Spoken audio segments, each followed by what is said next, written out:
আজকে শাহবাগ থানায় অজ্ঞাতনামা বলে আন্দোলনকারীদের বিরুদ্ধে একটি মামলা হয়েছে।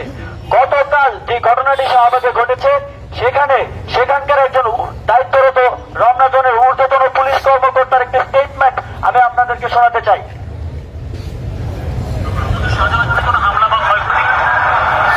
আমাদের শাহজাহানের হামলা না, এখানে আমাদের শাহজাহান ছিল। তো বিশ্ববিদ্যালয়ের ছাত্ররা যখন এসেছিল তারা অনেকেই এখানে দাঁড়িয়ে ছবি তুলেছে, এই ধরনের একটা ঘটনা। তবে কোনো ক্ষয়ক্ষতির ঘটনা ঘটেনি।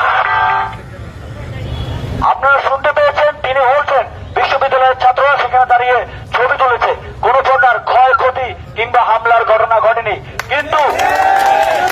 কিন্তু তারা আজকে ষড়যন্ত্র করে শিক্ষার্থীদের এই ঘটনাটিকে কেন্দ্র করে আমাদের বিরুদ্ধে মামলা করলো এবং অজ্ঞাতনামা বলে সেখানে শিক্ষার্থীদের আন্দোলনে বাধার চেষ্টা করলো।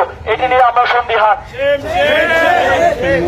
বন্ধুগণ, আমরা ব্যর্থ করতে বলে দিতে চাই, শিক্ষার্থীদের আন্দোলনকে, শিক্ষার্থীদের সাংবিধানিক অধিকারকে ক্ষুণ্ণ করার জন্য পুলিশ এ ধরনের ব্যবস্থা নিচ্ছে এবং কারা অতি উৎসাহী হয়ে হামলা এবং এ ধরনের মিথ্যা ও বানোয়াট মামলা করছে, এটি দ্রুত খতিয়ে দেখতে হবে এবং তাদেরকে দ্রুত শাস্তির আওতায় আনতে হবে।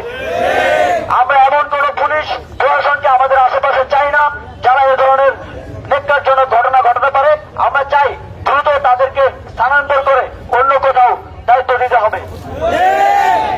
সংগ্রামী বন্ধুগণ, আমরা আহ্বান জানাতে চাই গণমাধ্যম কর্মী এবং যারা মানবাধিকার নিয়ে কাজ করেন তাদের কাছে আহ্বান জানাতে চাই, আমাদের শান্তিপূর্ণ আন্দোলনে যদি ভবিষ্যতে